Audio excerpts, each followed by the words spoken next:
La lutte contre le bolchevisme fera l'Europe unie. De toutes les parties de l'Europe, les volontaires partent vers le front de l'Est. 800 volontaires wallons quittent Bruxelles.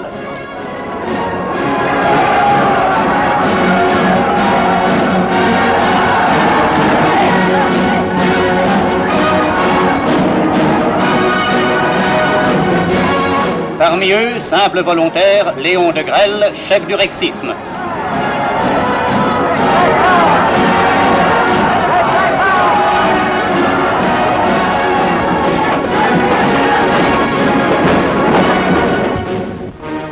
Dans une école d'aviation de chasse allemande, les volontaires espagnols prêtent serment.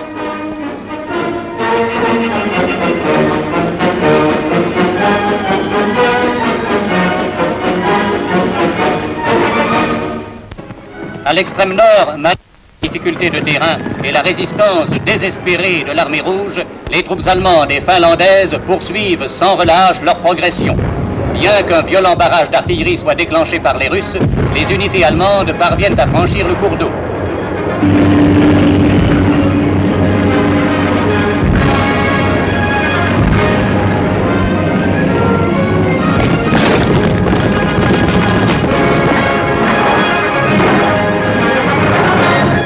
Le vaste plan d'opération du grand quartier général allemand se réalise point par point.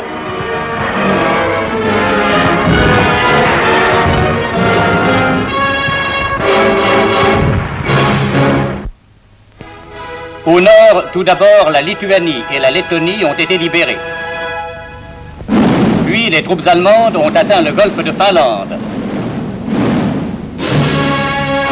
Après l'encerclement de Bialystok, bataille d'écrasement de Minsk. Percée de la ligne Staline et progression au-delà de Smolensk. Les troupes allemandes sont alors à 800 km de leur point de départ. Dans le sud, après l'occupation de Lemberg, les portes de Kiev sont atteintes. Plus au sud, Odessa devait bientôt être encerclée et Nikolaïev occupé. Devant nous, Smolensk. Sur l'ordre de Staline, ici encore, les soviets, avant d'abandonner la ville, l'ont presque complètement détruite.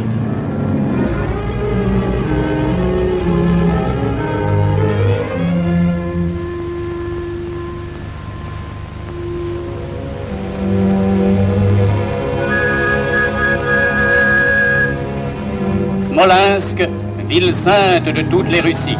Nous voyons ici la cathédrale historique transformée par les soviets en musée de l'athéisme. Sur l'ordre des autorités allemandes, les églises sont remises en état.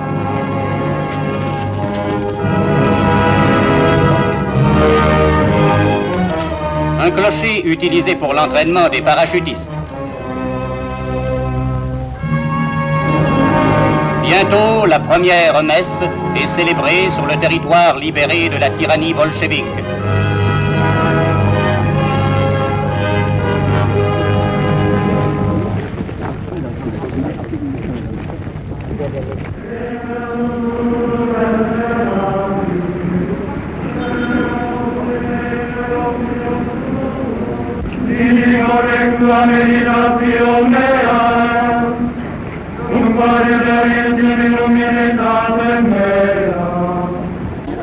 L'accueil fait par la population au général commandant les troupes allemandes.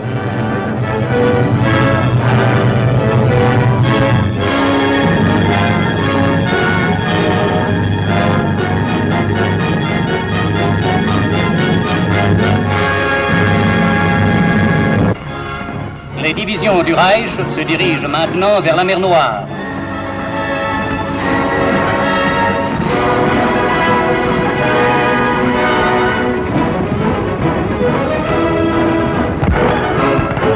En Ukraine, la résistance de l'ennemi est brisée après de sanglants combats.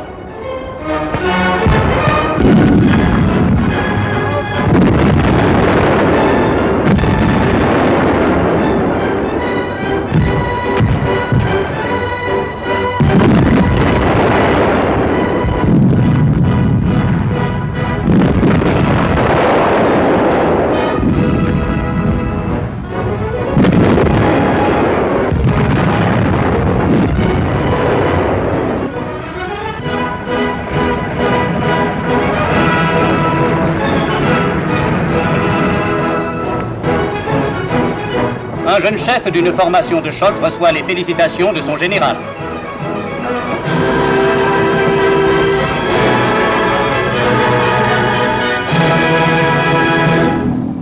Voici l'aspect des routes suivies par les Rouges en retraite.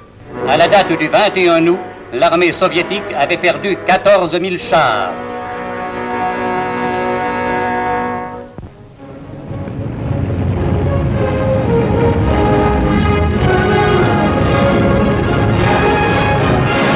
En longeant la vallée du Dniepr, les formations motorisées et blindées talonnent sans trêve les arrière-gardes de l'armée rouge.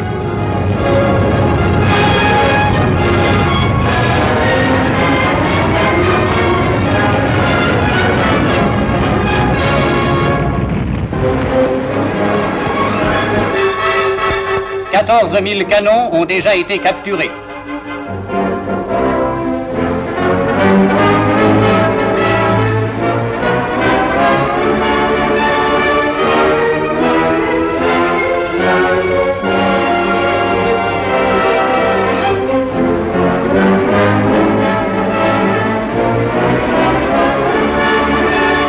Les troupes allemandes viennent d'atteindre un important nœud ferroviaire qui avait été complètement détruit la veille par les Stukas.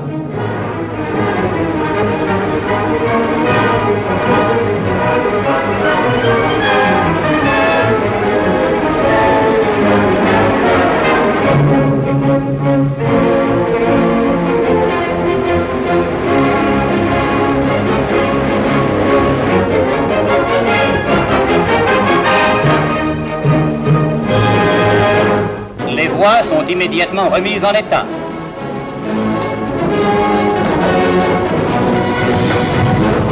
En quelques heures, ce pont est reconstruit.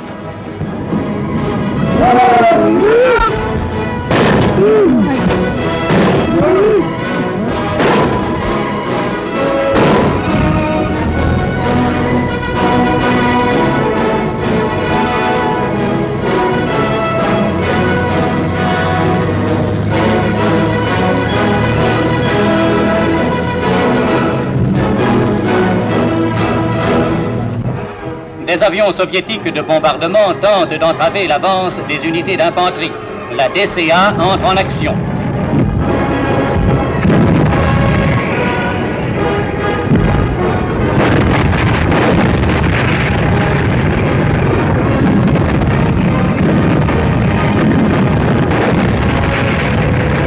Moins de 2 mois après l'entrée en campagne, l'aviation rouge avait perdu plus de 11 000 appareils.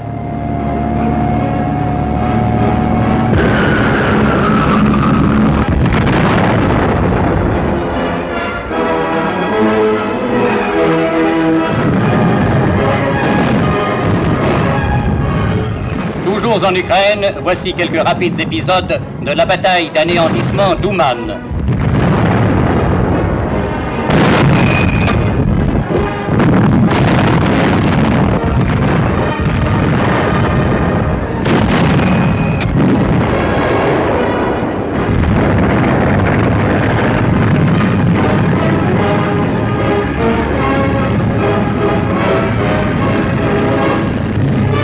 Des divisions entières de l'armée Boudieni sont encerclées, détruites ou capturées.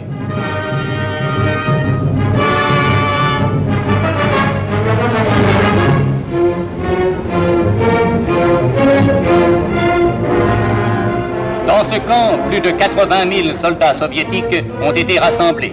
D'après le communiqué du 21 août du DNB, 5 millions de bolcheviks se trouveraient hors de combat.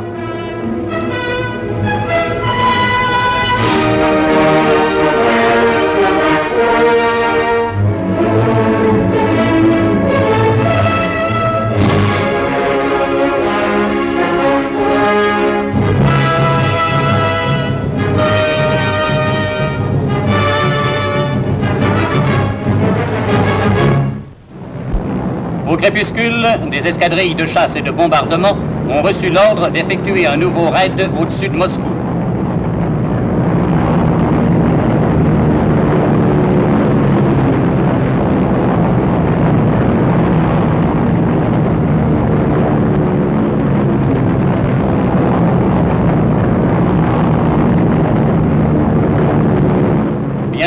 bombardiers survolent la capitale rouge.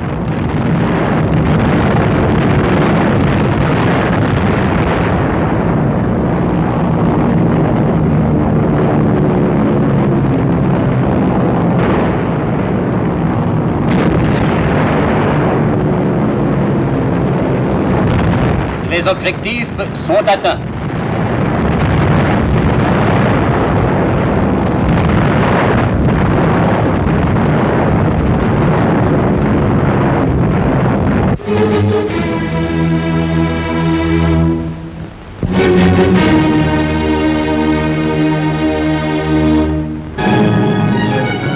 Vers la victoire finale, la nouvelle Europe est en marche.